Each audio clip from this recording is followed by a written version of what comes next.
దేవుని నామానికి మహిమ కలుగును కాక.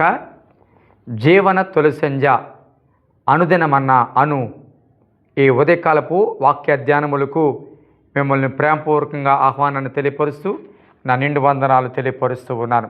ప్రియదేవుని బిడ్డలారా, ఎలాగున్నారు?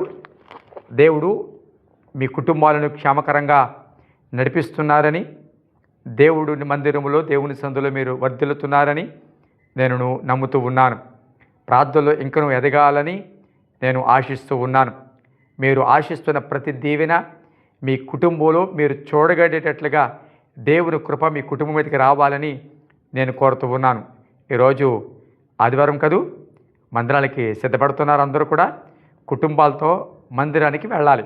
ఏదో ఒకరిద్దరు కాదండి, కుటుంబం అంతా మందిరంలో ఉండడం అనేది ఆశీర్వాదం. పిల్లలను కూడా మీ వెంట తీసుకెళ్ళడం మర్చిపోవద్దు. దేవుని మందిరానికి కుటుంబం అంతా వెళ్ళడం అనేది అది ఎంతో ఆశీర్వాదకరం. మనతో పాటు మన పిల్లలు ఉండడం మరింత ఆశీర్వాదం. దేవుడి మందిరానికి వెళ్ళేటప్పుడు సంతోషంగా వెళ్ళాలని గడిచిన ఆదివారం నేను మీకు తెలియపరిచాను. జ్ఞాపకం ఉంది కదా, దేవుడు నీతో మాట్లాడతాడని, దేవుడిని కలిసే స్థలమని, దేవుడి స్వరం వినే స్థలమని దేవుని మందిరానికి వెళ్ళడం సంతోషించాలి. ఒక మాట ఈ ఉదయకాలం మీ దృష్టికి నేను తీసుకుని వస్తాను. కీర్తనల గ్రంథము 84వ సంకీర్తన, కీర్తనల భాగం నుండి 84వ సంకీర్తన 2వ వచనం.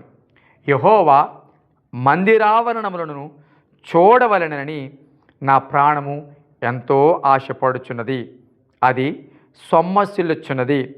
జీవము గల దేవుని దర్శించుటకు నా హృదయమును నా శరీరమును ఆనందముతో కేకలు వేగుచున్నవి. విన్నారా ప్రియబిడ్డలారా? దేవుని మందిరము, యెహోవా మందిరావరణమును చూడవలనని ప్రాణం ఎంతో ఆశపడుతుందంట, అది సొమ్మసిల్లుచుందంట. చూసారా? దేవుడు మందిరానికి వెళ్ళడానికి కోరహు కుమారులు వారు అనుభవాల నుంచి రాస్తున్న మాట తెలుసా? దేవుని మందిరానికి వెళ్ళడం అంటే, యెహోవా మందిరావరణమును చూడవలనని మా ప్రాణం ఎంతో ఆశపడుచున్నది. ప్రియదేవుని బిడ్డలారా, నిజంగా ఈ మాట చదువుతుంటేనే వింటుంటేనే మనకెంతో సంతోషాన్ని ఇస్తుంది కదా. దేవుడి మందిరం అంటే నిజంగా ఎంత మక్కువో, దేవుడి మందిరమును ఆయన ఆవరణములో ఉండాలని ఎంత ఆశ. నిజంగా ఈరోజు చాలా ఆశలు ఉన్నాయి. అది సంపాదించాలని ఆశ, ఇది పొందుకోవాలని ఆశ, లేకపోతే లోకంలో ఇంకా ఏదో సాధించలేకపోయామన్న ఆశ, ఇలాంటి ఎన్నో ఆశలు ఉన్నాయి. కానీ ఇక్కడ వీరు ఆశ ఏంటో తెలుసా? యెహోవా మందిరావరణములు చూడవలనని. ప్రియదేవుని బిడ్డలారా, ఆదివారం మందిరానికి ఎలా వెళ్ళాలి తెలుసా? ఆయన మందిరావరణములు నేను ఎప్పుడు వెళ్తానా అని ఆశతో వెళ్ళాలి. అలాంటి ఆసక్తితో వెళ్ళాలి. ఆదివారం ఎప్పుడు వస్తుందా అని ఎదురు చూసేవారముగా, దేవుడి మందిరంలోకి వెళ్ళే అవకాశం నాకు ఎప్పుడు వస్తుందా, ఆయన స్వరము వినే అవకాశం నాకు ఎప్పుడు వస్తుందా అని ఆశతో ఉండాలి. అవును ప్రియదేవుని బిడ్డరా, దేవుడి మందిరాన్ని ప్రేమించేవారు, యెరూషలేమును ప్రేమించేవారు వర్ధిల్లుతారన్న వాక్యం ఉంది కదా. దేవుడి మందిరాన్ని మనం ప్రేమించే వారంగా ఉండాలి. ఆయన సన్నిధిలో నిత్యము ఉండే వారంగా ఉండాలి. దావీదు అన్నాడు కదా, నేను నా కుటుంబము నిత్యము నీ సన్నిధిలో ఉండేటట్లుగా కృప చూపించు ప్రభువా అని దావీదు చేసిన ప్రార్థన కదా. నీ విషయంలో కూడా, నీ ఆలోచనలో కూడా నిజంగా ఆయన మందిరావరణం చూడాలని నిజంగా ఆశ ఉందా? అలాంటి మనసే నీ జీవితంలో ఉందా? అంతేకాదు, ఆశపడ్డం మాత్రమే కాదు, అది సొమ్మసిల్లుచున్నదంట. అంటే ఎప్పుడు ఒక వ్యక్తి యొక్క మనసు సొమ్మసిల్లుతుంది? సమస్యల్లో, ఇబ్బందులలో, వేదనలో సొమ్మసిల్లిపోతాం కదా. కానీ ఇక్కడ ఇతని ఆత్మ సొమ్మసిల్లేది యెహోవా మందిరావరణం చూడాలని. అంటే ఎంత డీప్గా దేవుని మందిరాన్ని ప్రేమిస్తున్నాడో, ఎంత డీపు ఆ రిలేషన్ లేకపోతే ఆ ఆశ దేవుని మందిరం మీద ఇతను కలిగి ఉన్నాడో, సొమ్మసిల్లే అంత ఆశ, సొమ్మసిల్లే అంత దేవుని మందిరం మీద ఉన్న ప్రేమ ఇతనిలో కనబడుతుంది. ఈ వాక్యం వెంటనే ప్రియబిడ్డారా, దేవుని సన్నిధి ఎప్పుడా అని ఆశతో వెళ్ళే వారంగా ఉండాలి. ఆదివారం వస్తే ఎప్పుడు లేచినా పర్వాలేదులే, నెమ్మదిగా వెళ్ళినా పర్వాలేదులే, పాటలు అయిపోయేటప్పటికి వెళ్ళినా పర్వాలేదులే, ఏదో వాక్యం సమయానికి వెళ్ళినా పర్వాలేదులే అనుకుంటూ ఆ మందిరానికి ఎప్పుడో ఆ సమయం అయిపోకే వెళ్ళడం కాదు, లేకపోతే ఎప్పుడైనా వెళ్ళినా పర్వాలేదు అని ఆలోచనతో వెళ్ళకు. మందిరం వెళ్ళేటప్పుడు ప్రారంభ ప్రార్థన నుంచి నా కుటుంబం ఉండాలి, ముగింపు వరకు నా కుటుంబం ఉండాలి అని ఆశ ఉండాలండి. కానీ ఈరోజు మందిరాలు మారిపోయాయి. ఎప్పుడో దగ్గర వెళ్దాం, ఏదో సమయాలకు వెళ్దాంలే మన అనుకూలతను బట్టి అని అనుకుంటూ దేవుడి మందిరాన్ని నిర్లక్ష్యం చేస్తున్న దినాలు, దేవుడి మందిరాన్ని ప్రక్కన పెడుతున్న దినాలు, ఆసక్తి తగ్గిపోయి లోక ఆసక్తి పెరిగిపోయిన దినాలు.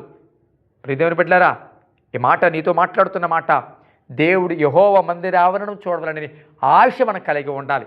అందుకే దేవుడి మందిరానికి ఆదివారం వెళ్ళేటప్పుడు సమయానికే వెళ్ళాలి, ముందే వెళ్ళాలి, ప్రారంభం నుంచి నా కుటుంబం ఉండాలి అనే ఆశతో నువ్వు ఉన్నప్పుడు తప్పక దేవుడు ఆ ఆశను బట్టి నీ జీవితంలో కార్యం చేస్తాడు. ఆ ఆశను బట్టి నిన్ను, నీ కుటుంబాన్ని దేవుడు దీవిస్తాడు, నీ పిల్లలను దీవిస్తాడు.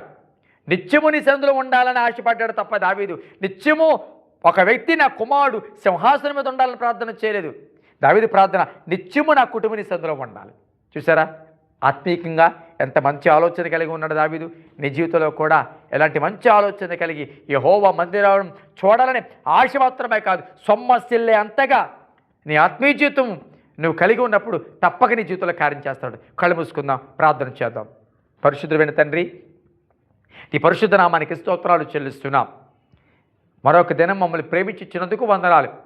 ఇంకో నాయన, ఈరోజు ఆదివారం నీ సన్నిధిలో అయా సమాజముగా కూడి నేను స్తుతించి కనపరిచే దినము, నీ స్వరాన్ని వినే దినము నాయన. అవును నాయన, అయా నీ సన్నిధికి సకాలములోనే వెళ్ళగలిగిన కృప, వాక్యం చదువుకున్నట్లుగా నీ మందిరానికి వెళ్ళడానికి ఆశతో వెళ్ళేవారుగా, సొమ్మసిల్లేటట్లుగా నాయన అంతటి ప్రోభ మనసుతో మందిరానికి వెళ్ళగలిగిన కృప దయచేయండి. నీ సన్నిధిలో వర్ధిల్లడానికి సహాయం చేయండి ప్రోభ. నీ సన్నిధిలో ప్రోభ నాయన స్తోత్రాలు ప్రోభ అభివృద్ధి పరచబడ్డానికి సహాయం చేయమని ప్రార్థన చేస్తున్నాను. భయముతో వణుకుతో వెళ్ళి నాయన అయా ఆశీర్వాదంతో ఇంటికి తిరిగి రాగలిగిన కృప దయచేయండి, బలపరచండి. ఎవరి ఆరాధనలు ఎక్కడెక్కడ జరుగుతున్నాయో ఆ ఆరాధనలన్నింటినీ కూడా ఆశీర్వాదకరంగా జరిగించమని, వెళుతున్న ప్రతి ఒక్కరికి అవి దీవెనలకరంగా ఉంచమని, మహిమ పొందమని యేసు నామములో అడుగుచున్నాం తండ్రి. Amen, amen, amen.